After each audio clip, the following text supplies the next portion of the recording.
Olá, pessoal que acompanha a comunidade Sebrae. Hoje a gente traz um bate-papo com Hertz Wendel. Ele é pesquisador, consultor em antropologia de consumo, doutor da Universidade Federal do Paraná no curso de comunicação. A gente vai falar um pouquinho sobre a evolução do perfil de consumo. Tudo bem, Hertz? Obrigada por aceitar nosso convite. Hertz, você que é um especialista no assunto, possui literatura a respeito, né, do mercado de consumo, eu queria que você contasse para a gente aqui da comunidade quais que são as principais mudanças que você vê dos últimos anos em relação ao consumo. Então, a principal mudança em relação ao consumo que eu vejo, que eu verifico, eu que já vivi vários momentos do mercado de trabalho, vários momentos do mercado da comunicação e desse mundo do consumo, a gente percebe que não faz muito tempo as empresas, as marcas, elas tinham muito bem definidas sua parcela de consumidores, quem era o seu perfil de consumidor, quem era o seu público-alvo. Então, quando você dizia, por exemplo, o meu público-alvo são mulheres de 30 a 40 anos, da faixa da classe social A e B, então você tinha isso muito claro, muito bem definido. E hoje não. Então a principal mudança é que nós temos um consumidor que tem vários papéis, um consumidor que pertence a vários mundos diferentes, a várias bolhas diferentes. Então o mesmo consumidor, uma mesma consumidora, ela pertence a vários perfis diferentes, né? Então em cada momento, em cada grupo social que ela trabalha, que ela atua, que ela age, ela tem um comportamento de consumo diferente, ela tem um desejo diferente. Então o desejo dos consumidores hoje, por ter um grande estímulo ao consumo de mensagens, um estímulo midiático, por exemplo, isso também contribui para que o seu desejo seja também dividido, a sua atenção seja dividida em vários segmentos de mercado. Então uma pessoa, antes ela era muito bem definida até os anos 90, agora dos anos 90 para cá, depois com essa chegada da internet, né, de 95 para cá, e depois com a presença dos aplicativos, dos smartphones. Então, uma mudança muito radical desse comportamento de consumo se dá justamente porque esse consumidor ele tem vários perfis, ele é consumidor de vários estilos de vida, ele é um consumidor que muda a sua opinião, muda a sua visão de mundo, não tem vergonha, ele não é um consumidor estável, ele é altamente volátil hoje. Mas isso não é um problema. Um problema não é um problema para o consumidor, que o mundo está assim. A realidade é assim, a cultura é assim. Mas é um problema para os profissionais de marketing, de comunicação, os profissionais estratégicos, porque como que você consegue lidar com um público que tem uma ampla diversidade de desejos e de atuação na sociedade. Então o segredo é o que fazer para que todo mundo acredite numa mesma história, numa mesma linha de pensamento, um mesmo posicionamento de marca e assim por diante. Então, o que fazer? Esse é o segredo. Eu acredito que não tem um segredo, uma fórmula, mas estão todos os profissionais hoje tentando acertar o máximo possível esse alvo. E como você vê o futuro, né? Como você acredita que vão ser os próximos anos? Os próximos anos em relação ao consumo, apesar de toda a tecnologia que nós temos, e se dizia muito que a tecnologia ela ia facilitar a nossa vida e aproximar as pessoas, e a gente vê, por exemplo, com a internet, com as redes sociais, a gente tem um movimento ao contrário.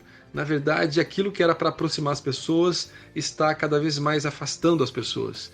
Elas estão optando em passar por experiências estéticas, experiências de consumo, muito intermediada pela tecnologia. E aí existe uma diminuição do contato físico, do olho no olho, desse contato, desse diálogo entre seres humanos, onde exista uma troca de experiências, de contatos, uma troca de afetos. Então, eu acho que o futuro ele vai estar cada vez mais voltado para essa afetividade relacionada à marca. Então, eu só vou ser fiel àquela marca que me traz valores, aquela marca que me traz histórias, aquilo que me faz algum tipo de sentido, a marca que pensa no coletivo e não só em si, em ganhar dinheiro. Não que todas as marcas e que um negócio não seja lucrativo, que o objetivo dele tenha que deixar de ser o lucro e focar no social, focar no humano.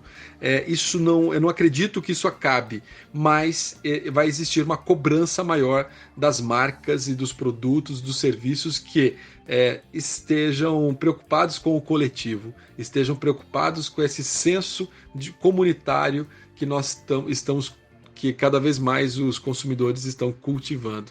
Então o futuro, eu acredito que seja esse futuro olhando para o coletivo. Até lá, a gente já vai passar por experiências que a gente já sabe o que deu certo e o que não deu certo. Isso a gente está incluindo tudo, desde política até o comportamento de consumo, até a presença da neurociência nesse universo do consumo. Então tudo isso vai ser muito revelador e a gente vai aprender com tudo isso. Mas eu acho que, na minha opinião, o que eu vejo é uma tendência no futuro a valorizar cada vez mais marcas e produtos que pensem no meio ambiente, que pensem no coletivo, que pensem de uma forma humana e que o consumo não seja simplesmente uma bandeira de lucro para as empresas e para as marcas, e que seja uma bandeira que todo mundo possa participar, porque o consumidor está cada vez mais participante, ele está cada vez mais dentro do processo, tanto do processo de consumo, do processo de produção de marcas, de produtos, do processo de distribuição, né? Então ele está muito presente nesse dia, então ele está muito presente todos esses processos de consumo, e aí ele se sente muito participativo, ele se sente parte do processo. E as marcas que não entenderem que o consumidor faz parte do processo, elas estarão fora do mercado. Hertz, conta pra gente como que você vê que as empresas estão lidando com isso e com essas mudanças de consumo. As empresas, elas estão cada vez mais preocupadas com as mudanças do comportamento de consumo. Isso é uma coisa muito evidente. E aí, um dos movimentos que eu estou percebendo é uma preocupação com treinamento, uma preocupação com a ciência, uma preocupação com a neurociência. Se no primeiro momento a preocupação do marketing era o produto, no outro momento era a gestão de pessoas, né, era o consumidor, o foco depois está passando agora, que a gente chama de marketing 3.0, passando por uma certa espiritualidade do consumidor, a preocupação com o espírito do consumidor, que é aquilo que traz valores, aquilo que existe uma conexão quase simbólica, mágica, mística do consumidor com o seu comportamento, com os rituais de consumo e consequentemente com essa mitologia de marca. Então eu vejo muito que as empresas estão cada vez mais se preocupando em entender esse consumidor. Então o investimento em neurociência, por exemplo, ele está buscando cada vez mais ir a fundo, né, de como que funciona não só o mercado, não só o consumidor, não só as relações antropológicas desse consumidor, mas também até mesmo o campo da biologia está entrando muito forte dentro desse entendimento, junto com a psicologia, do entendimento do comportamento do consumo. Então eu vejo que existe uma preocupação hoje das marcas, das empresas, em fazer reciclagem com os seus funcionários, seus colaboradores, em fazer cursos, em fazer investimento na neurociência, investimento no neuromarketing. São elementos que eu vejo que está tendo um movimento. Tudo isso que eu estou dizendo, ele tem a ver com essa busca incessante do entendimento desse consumidor, que cada vez tem, em cada momento, em cada situação, ele tem um tipo de comportamento. Então, quando cada vez mais o investimento no conhecimento, na antropologia do consumo, na psicologia do consumidor, na neurociência, então cada vez mais eu vejo que as empresas estão olhando para essas ciências como uma forma de compreensão holística inteira do consumidor. Então, para mim, é isso. O que eu vejo é esse movimento que está ocorrendo agora no mercado de olhar para o consumidor, de entendê-lo, e para isso precisa fazer uma reciclagem de conhecimentos, investir em cursos, em treinamentos cada vez mais específicos, né? E a grande maioria conectado à área de neurociências. Quais são as principais atitudes corporativas e do próprio empreendedor que estão sendo tomadas para sobreviver e se destacar nesse cenário? Olha, como eu falei na resposta anterior, eu acho que uma questão de desenvolvimento, como eu também sou professor universitário, então eu não vejo não estar atrelado ao mercado a pesquisa acadêmica. Então, se alguma coisa no mercado a gente fala que existe, vou dar um exemplo, né? Se alguém em algum momento disse que o vermelho é uma cor que estimula a fome e por isso que ela está nas embalagens de produtos alimentícios em sua maioria, é por isso que quando ela é trazida para um logotipo que está relacionado à área de gastronomia, o vermelho sempre tem uma presença muito marcante. Então, se alguém disse que o vermelho estimula a fome é porque teve um embasamento científico, começou na academia. Então, se algum publicitário, algum jornalista, algum assessor de comunicação, ele é formado, ele tem uma formação acadêmica, ele tem uma prática profissional, é porque ele teve essa formação acadêmica, é porque ele teve um embasamento teórico e esse embasamento teórico teve uma pesquisa científica por trás. Então, eu não vejo outra situação e outra saída para as empresas, enfim, para o investimento na ciência. E por isso mesmo, o que encanta nesse momento o mercado é a neurociência, é o neuromarketing e é toda a neuroeconomia, enfim, são todos esses prefixos de neuro em vários segmentos de mercado e que isso está atraindo o olhar desses empresários e desses empreendedores, né? Então, o investimento, eu não vejo outra saída que não seja o investimento em ciência, uma parceria com a área acadêmica, porque é lá na área acadêmica, é nesse campo de pesquisa, principalmente nas ciências humanas aplicadas ao segmento do consumo, onde existem muitas respostas para esses empresários. E claro, quando você investe em conhecimento, você investe em ciência, você vai investir também, como eu já respondi na pergunta anterior, você também vai investir em treinamento, em formação desses profissionais.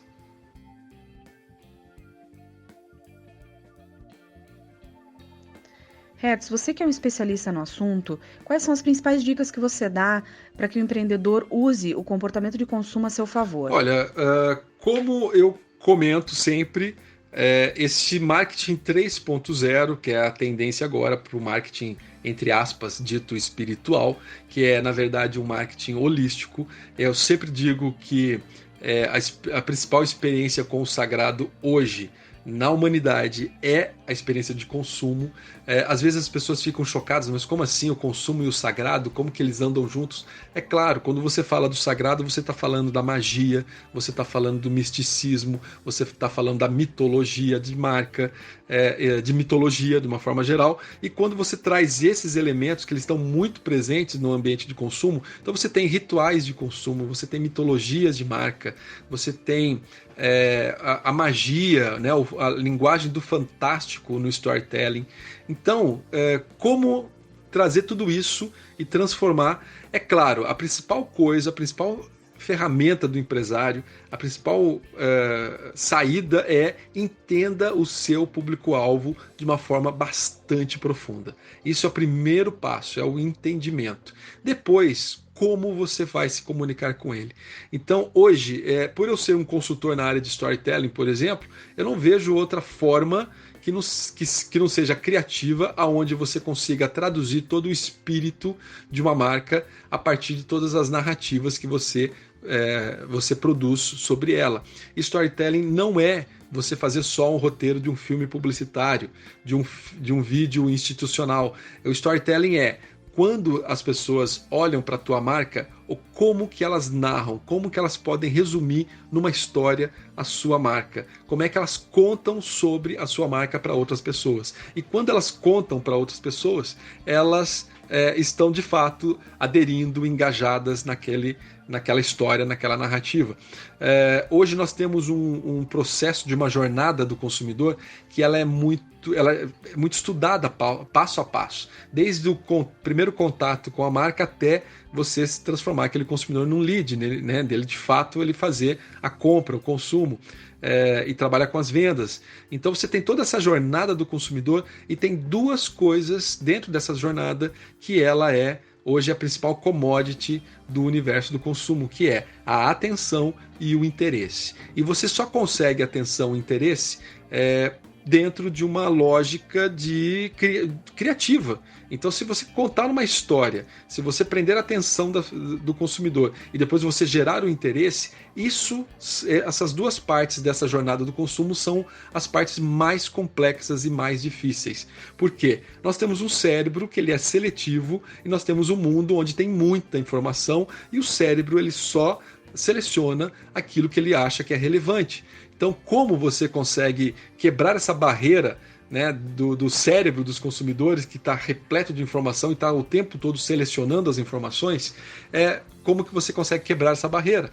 A transposição dela se dá pela geração de atenção e interesse. E o storytelling é isso. Não é simplesmente você contar uma história da tua empresa, é você contar histórias, porque isso chama atenção, isso quebra essas barreiras que eu estou dizendo, isso gera interesse. A partir da atenção e do interesse, o resto tem tudo a ver com o marketing, tudo a ver com a estratégia, com o copywriting, que vai convencer esse consumidor a se tornar um cliente. E principalmente, e não é simplesmente você, também tem esse detalhe, você atraiu a atenção, você gerou interesse, você fez ele consumir. O grande segredo depois é como que você fideliza esse cliente. Então, por isso que eu volto nas minhas questões anteriores. A marca que não tem uma história e principalmente uma história verdadeira de preocupação com o coletivo, de preocupação com determinados valores dos consumidores, essa marca com certeza ela vai desaparecer no mercado ou ela vai dar espaço para outras marcas que estão muito mais consistentes nesse ponto. Na tua visão, Hertz, o que a empresa pode fazer para atrair o consumidor no conceito da economia de atenção? Então, e aí de uma forma resumida, utilizar o comportamento de consumo a seu favor seria você investir em neurociência, você investir na compreensão do que são os neurotransmissores, por exemplo. O neurotransmissor ele é impactado pela emoção, ele é gerado pela emoção e essa emoção gera uma informação na sinapse e essa informação ela fica marcada. Então a memória, aquilo que nós lembramos e a marca que deve ser lembrada, ela deve gerar uma emoção e nós só geramos uma emoção pelo storytelling, pela campanha publicitária e assim ela vai ser lembrada. Então a dica que eu dou é: invista, conheça cada vez mais neurociência, neuromarketing, conheça a antropologia do consumo, conheça a psicologia do consumidor. São todas ciências que vão operar dentro dessa lógica de entender cada vez mais o ser humano de uma forma holística, de uma forma inteira. Então o ser humano não é simplesmente uma pessoa que tem um comportamento de consumo, ele também é um ser vivo. Então a biologia ela entra muito forte na neurociência. Então eu sempre falo isso para os alunos, falo: olha, se vocês nunca gostaram de aula de biologia, é uma pena, porque nós vamos entender um pouco mais de biologia para poder entender o comportamento humano. O comportamento dos animais também entra nesse estudo, o comportamento dos primatas. A gente tem muito a ver com tudo isso, mas a gente tem essa união entre natureza e cultura. E para você entender esse jogo entre natureza e cultura que é o ser humano, é só você entendendo ele profundamente. Então a biologia, a antropologia, a psicologia, tudo isso faz com que a gente entenda. Então essa é a principal dica, entender o ser humano de uma forma holística, inteira. Só assim a gente vai conseguir prever comportamentos de consumo e principalmente entregar um produto, um serviço de qualidade e que esteja em sintonia com o seu público-alvo. Hertz, como que é possível fazer o público enxergar valor na marca e no que está sendo oferecido? Uma coisa que é interessante vamos pegar algumas informações, né? A biologia fala que os primatas, ele aprendem copiando os outros, tá? Na biologia, o ser humano é um primata. Nós aprendemos copiando os outros. Quando eu vou ao cinema, eu vejo um filme, e esse filme ele está me ensinando a passar por situações, a como que eu devo passar por situações quando eu encontrar situações muito semelhantes daquilo que eu estou vendo no cinema. A neurociência diz que eu passar por uma situação ao vivo para o cérebro é a mesma coisa que eu passar pela mesma situação assistindo um vídeo ou lendo um livro, entrando em contato com algum tipo de narrativa. Então, para o cérebro, o tempo todo, todas as histórias com as quais, para o cérebro, todas as histórias com as quais ele entra em contato é como se fosse um grande aprendizado. Ele está aprendendo a ser, aprendendo a estar na sociedade e como se comportar na sociedade. Então, o que eu digo é o seguinte, com tudo isso que eu estou dizendo, é que as marcas elas devem ser um exemplo. A marca em seu storytelling, ela não pode mentir, ela tem que ser verdadeira. Se ela não acredita naquilo que ela faz, ela não vai conseguir passar essa verdade. Porque você falar que a tua marca protege o meio ambiente só por falar, isso não vai colar. Você tem que ter realmente uma empresa, uma marca que de fato pratica a proteção do meio ambiente e que isso esteja no dia a dia de todos os colaboradores, de todos os membros da diretoria, seja uma coisa que seja respirada no seu dia a dia. Então, se isso for no seu dia a dia, ela consegue passar essa verdade em toda a sua comunicação, digamos assim, em todo o seu storytelling. Mas, então, voltando, né, respondendo, você tem que dar o exemplo. A marca que dá o exemplo é isso que faz ela ser ideal para o consumidor, é isso que faz com que ela conquiste os consumidores, é isso que ele chama de, digamos assim, de exemplo, né, a ser seguido. Então a marca ela tem que a marca tem que transpirar verdade e ser o que ela é e praticar, e isso vai ser um exemplo. Então tudo isso inclui nesse universo do mágico, nesse universo da transparência, esse universo assim que a gente põe aí num pacote de espiritualidade do marketing, né? Então aquilo, assim como um santo inspira os seus fiéis seguidores, uma marca ela também tem que gerar essa fidelidade, mas a partir dos seus exemplos, do seu próprio comportamento no mercado. É isso. É isso aí, pessoal. Espero que vocês tenham gostado. Até a próxima.